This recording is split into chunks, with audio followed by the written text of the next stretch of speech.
సంతానలేమి సమస్యకు చక్కటి పరిష్కారం చూపిస్తున్న Riya fertility test tube baby centre CN hospital Kurnool. Welcome to Suman TV. నేను మీ గణేష్. ప్రస్తుతానికైతే నేను నంద్యాల జిల్లా బండి ఆత్మకూరు మండలంలో ఓంకార క్షేత్రంలో చేసాం. ఇక్కడ మహిమ గల శివలింగం, పురాతనమైన శివలింగం మనకు ఆలయంలో దర్శనమిస్తున్నారు. అలాగే ఒకసారి చూసుకుంటే ఆలయంలో చాలా ప్రశాంతమైన వాతావరణం, మన చుట్టూ నల్లమల అడవుల్లో కొలువైన మన ఓంకార క్షేత్రం చాలా అద్భుతం, మహిమ కలిగింది. నాతో పాటు మీకు కూడా దర్శన భాగ్యం కలిగిస్తాను, వచ్చి దర్శించుకో.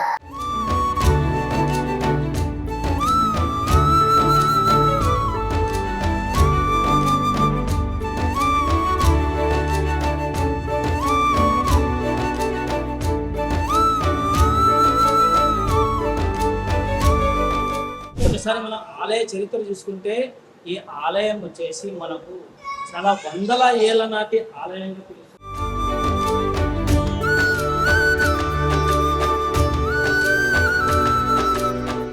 బ్రహ్మ మహావిష్ణువు లోకంలో నేను గొప్ప అనే సందర్భంలో మనకు మహాశివుడు ప్రత్యక్షమై మీ ఇద్దరు పోట్లాడుకోవద్దండి, మీ ఇద్దరి సమస్య నేనంటే నేను గొప్పగా అనుకుంటున్నారు కదా, దాన్ని నేను నిర్ణయిస్తానంటూ స్వామివారు ఏం చెప్పంటే, నా ఆదివు కానీ అంతము కానీ మీరు చూసి వస్తే, ఎవరు చూసి వస్తే వాళ్ళని నేను నిర్ణయిస్తానని చెప్పి స్వామివారు చెప్పారు. అప్పుడు మహావిష్ణువు అయితే వరాహ రూపంలో మనకు లోకానికి వెళ్ళిపోయారు. అలాగే మనకు బ్రహ్మ వచ్చేసి హంస రూపంలో వెళ్ళిపోయారు.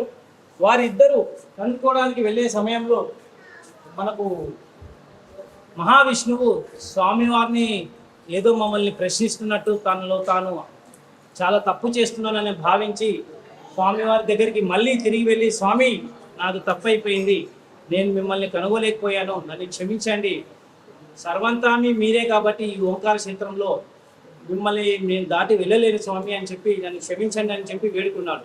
అదే సమయంలో బ్రహ్మ కూడా తాను ఏం చేశాడంటే, కిందకు స్వామి నేను కిందకి వెళ్ళొచ్చాను, కావాలంటే మీ అంతాన్ని చూసొచ్చాను, కావాలంటే సాక్షిగా ఈ మొగలు పువ్వుని తీసుకొచ్చాను చూడండి అని చెప్పి అప్పుడు స్వామివారి దగ్గర వేడుకున్నారు. స్వామివారికి చాలా కోపం వచ్చేసి, మీరు చేసిన పని చాలా తప్పు, మీరు అబద్ధాలు చెప్తున్నారు, అలాగే ఈ పువ్వు సాక్ష్యం అని మొగలి పువ్వు కూడా శాపం ఇచ్చారు, నీకు ఏ పూజకి పనికి రావు, ఇలాంటి తప్పు చేసినందుకు మొగలి పువ్వుకి శిక్ష విధించాడు స్వామి.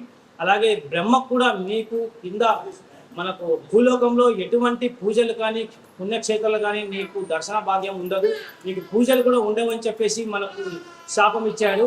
అలాంటి సమయంలో ఇద్దరికి ఈ ఓంకార క్షేత్రంలో ఈ స్వయంభూగా వెలిసిన మన శివలింగాన్ని చాలా అద్భుతంగా భావిస్తారు. స్వామివారు ఓం ఓం అంటూ ఈ ఓంకార నాదాని క్షేత్రాన్ని మొత్తం ఓంకారేశ్వరిగా మొత్తం కంప్లీట్ ఓం ఓం అనే నినాదంతోనే స్వామివారు ఇక్కడ భూలోకం స్వయంభూగా వెలిశారు.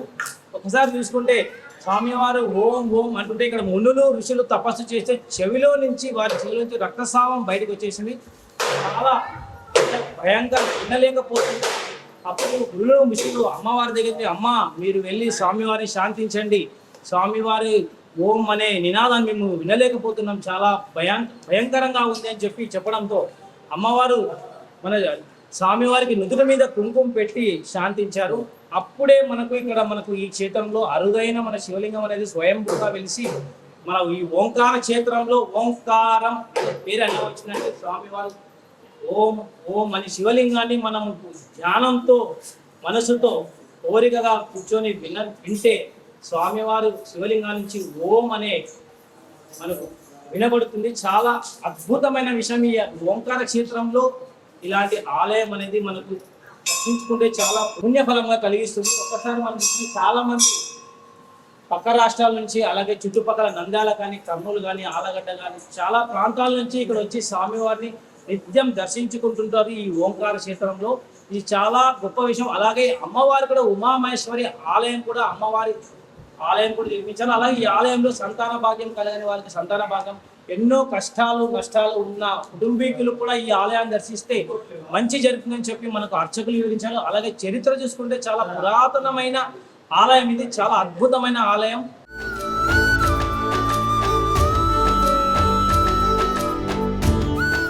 ఆలయ ప్రాంగణంలో ఉన్నాం ప్రస్తుతానికైతే. మనతో పాటు అర్చకులు ఉన్నారు, వారితో మాట్లాడదాం. స్వామి మీ పేరు?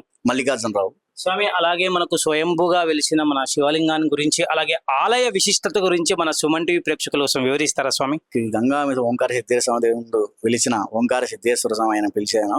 ఇక్కడ ఋషుములు ఏకాంతంగా ఉండి ధ్యానం చేసుకుంటా ఉండేవాళ్ళు. ఓంకారనాదం ఫస్ట్ ఉద్భవించింది ఈ ప్రదేశంలోనే. ఆ ఓంకారనాదం ఎక్కువ వస్తుంటే అది విని, ఆ ధ్వని విని ఎక్కడిక్కడ ఋషులు ఉండలేకపోతుంటే సిద్ధేశ్వర స్వామి ఋషి స్వామిని విన్నవించుకుంటే స్వామి ఇక్కడ పాదం మోపారో, ఇక్కడికి వచ్చిన వాళ్ళు భక్తులు ఎవరైనా సరే ఇక్కడ పంచబుగ్గల కోనేరు అని ఒకటి ఉంది బయట.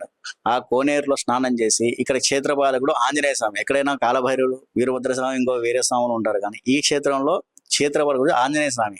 ఈ గుడికి ఆ కోనేరులో నీళ్లు తీసుకుని ఆంజనేయ స్వామికి 11 బిందెలతో స్నానం అభిషేకం చేసి మనసులో ఏమన్నా కోరుకుంటే అవి నిర్విఘ్నంగా ఏవీ ఆటంకం లేకుండా బాగా జరుగుతుంది. అలాగే కుడివైపు ఎడమ వైపు ద్వారపాలకులు కూడా విగ్రహాలు ప్రతిష్ఠ చేశారు మన ఆలయంలో. చాలా అద్భుతమైన ఆలయం ఇది. దాదాపు కొన్ని ఏళ్ల నాటి ఆలయంలో ఇలాంటి విగ్రహాలు మనకు దర్శించుకోవాలంటే చాలా భాగ్యం కలిగి ఉండాలి. అలాగే ఇటువైపు చూసుకుంటే మనకు శ్రీ మహాగణపతిని ప్రతిష్ఠించారు. విగ్రహ ప్రతిష్ఠ చాలా అందమైన విగ్రహ రూపం చూసుకుంటే మనకు మహాగణపతి కొలువై ఉన్నారు. అలాగే ఈ ఆలయంలో అమ్మవారిని కూడా కొలువై ఉంచారు. ఒకసారి చూసుకుంటే అమ్మను దర్శించుకుందాం రండి. చాలా మహిమ గల అమ్మవారు ఇక్కడ ఈ ఆలయంలో అమ్మవారిని కూడా కొలువై ఉంచారు. కోరుకునే కోరికలన్నీ నెరవేర్చే ఈ ఆలయంలో అమ్మవారు, అలాగే వీరభద్రస్వామి, అలాగే మహాగణపతి కూడా కొలువై ఉన్నారు. ఉమామహేశ్వరి అమ్మవారు దర్శించుకున్న తర్వాత ఒకసారి చూసుకుంటే ఆలయంలో శ్రీచక్రం ఉందండి. శ్రీచక్రం చూడాలంటే చాలా పుణ్యభాగ్యం ఉండాలి. అలాగే ఈ శ్రీచక్ర దర్శనం మీకు మన సుమన్ టీవీ ద్వారా మీకు చూపించే ప్రయత్నం చేస్తున్నాను నేను. మన ఓంకార ఆలయంలో శ్రీచక్రం అండి ఇది. ఏ శివాలయమైనా మనకు నంది అనేది ఖచ్చితంగా ఉంటుందండి స్వామి వారికి. అలాగే మనకి ఇక్కడ కోనేరు ఉంది. ఆ కోనేటిలో స్నానం చేసి స్వామివారి దర్శన భాగ్యం చేసుకుంటే వాళ్ళ కుటుంబీకులు కానీ వాళ్ళ కష్ట నష్టాలు ఎన్నున్నా కూడా తొలగిపోతాయని చెప్పేసి ఇక్కడ ఉన్న ఆత్మవిశ్వాసం మన ఈ ఆలయంలో స్వామివారు కూడా వివరించారు. అలాగే అర్చకులు కూడా మనకు చెప్పారు, అక్కడ కోనేటిలో స్నానం చేసుకొని స్వామివారి దర్శన భాగం చేసుకోవాలి. అలాగే ఇక్కడ చూసుకుంటే ఇది జీవి చెట్టు అండి. ఈ జీవి చెట్టు మనకు పెళ్లిళ్ళలో ఉపయోగిస్తుంటారు, మనకు పందిర్లలో కనపడుతుంటాయి ఈ ఆకులు మొత్తం. అలాగే ఇక్కడ మన ఆంజనేయ స్వామి కొలువై ఉన్నారు. అలాగే ఏ క్షేత్రానికైనా మనకు క్షేత్రపాలకులుగా మనకు వీరభద్రస్వామి ఉంటారు, కొలువై ఉంటారు. కానీ మనకు ఈ ఆలయంలో మనకు ఆంజనేయ స్వామి క్షేత్రపాలకులుగా మనకు ఈ ఓంకారంలో మనకు స్వామివారు దర్శన భాగ్యం కలిగించారు. ఒక్కసారి చూసుకుంటే మనకు స్వామివారు చెట్ల పొదల్లో స్వామివారు కొలువై ఉన్నారు ఆంజనేయ స్వామి. జై శ్రీరామ్. ఈ ఆలయ ప్రాంగణంలో ముందు భాగంలో కళ్యాణ కట్ట అనేది నిర్వహించారు. ఇక్కడ దాదాపు కొన్ని వందల పెళ్లిళ్ళు, వేల పెళ్లిళ్ళు అనేవి ఇక్కడ స్వామివారి ముంగట జరిగింది. ఈ కళ్యాణ కట్ట మీద దంపతులకు వివాహం చేసుకుంటే చాలా మంచిగా అభివృద్ధి జరిగిందని చెప్పి చాలా మంది ఇక్కడ క్షేత్రపాలకులు అలాగే ఉన్న అర్చకులు కూడా వివరించారు. ఈ కట్ట మీద మనకు నిత్యం కళ్యాణ కట్ట అంటారు. ఈ కట్ట మీద చాలా పెళ్లిళ్ళు కూడా నిర్వహించి వాళ్ళు ఉన్నత స్థాయిలో ఉన్నారని చెప్పేసి ఇక్కడ ఉన్న క్షేత్రపాలకులు అలాగే చాలా మంది ప్రజలు అలాగే అర్చకులు కూడా మనకు చెప్పేవారు. ఇది కూడా చూసే కదా చాలా పురాతనమైన కట్టడం లాగా అనిపిస్తుంది. అప్పట్లో మనకు భగవంతులు దేవుళ్ళు పెళ్లిళ్ళు ఎలా జరుగుతాయో అలాంటి కట్ట ఇది కళ్యాణ కట్ట చాలా అద్భుతంగా ఉంది ఈ ఆలయంలో. ఒకసారి పైన చూసుకుంటే కూడా మనకు స్వామివారు పైన కొలువై ఉన్నారు ఆంజనేయ స్వామి. అలాగే ఋషులు మునులు కూడా చాలా మంది మనకు ఈ గోపురం మీద ఈ కళ్యాణ కట్ట మీద ఉన్నారు. ఈ కట్ట ఆంజనేయ స్వామికి చాలా ప్రత్యేకత ఉందండి. అలాగే చాలా మంది ఇరుముళ్ళు కట్టి అలాగే ఈ వృక్షానికి ఇరుముళ్ళు కట్టి తన కోరికలు నెరవేర్చమని స్వామివారు నిత్యం వేడుకుంటుంటారు ఇక్కడ. ఈ ఆంజనేయ స్వామి ఆలయం పూర్వం వచ్చేసి చాలా మందికి మనకు దయ్యాలు పట్టి అలాగే పీడిస్తున్నకు వాళ్ళకు ఉంటారు. అలాంటి వాళ్ళకు మనకు ఇక్కడ లోపలికి రాగానే ఇక్కడ స్నానం చేపించి కోనేటిలో స్నానం చేసిన తర్వాత స్వామిని దర్శించుకుంటే వాళ్ళు ఊరి పొలిమేర దాటే లోపు వాళ్ళకు ఉండే పీడ దుష్టగ్రహాలు కానీ అలాగే దయ్యాలు పట్టే విధంగా మనుషులు దయ్యాలు పడుతుంటారు. అప్పట్లో ఇలాంటివి చాలా జరుగుతున్నాయి. అలాంటి వారికి ఇక్కడ స్నానం చేసి స్వామివారు దర్శన అనంతరం ఈ ఊరు పొలిమేర దాటే లోపలే ఆ దయ్యాలు అనేవి పారిపోయి అలాగే ఈ స్వామివారు చాలా పవర్ఫుల్. అలాగే స్వామివారు దర్శించిన అనంతరం వాళ్ళకు ఉండే భూతపేత పిశాచాలు అన్నీ వెళ్ళిపోయి అని చెప్పేసి పూర్వం చరిత్ర అనేది మనకు చెప్తూ ఉండేవారు. శ్రీ ఓంకార సిద్ధేశ్వరి స్వామి దేవస్థానాన్ని దర్శించుకున్న అనంతరం మనం మరొక ఆలయంతో మళ్ళీ నేను మీ ముందుంటాను. This is Vijay Ganesh signing off with cameraman Vikas, Suman TV, Nandyal జిల్లా.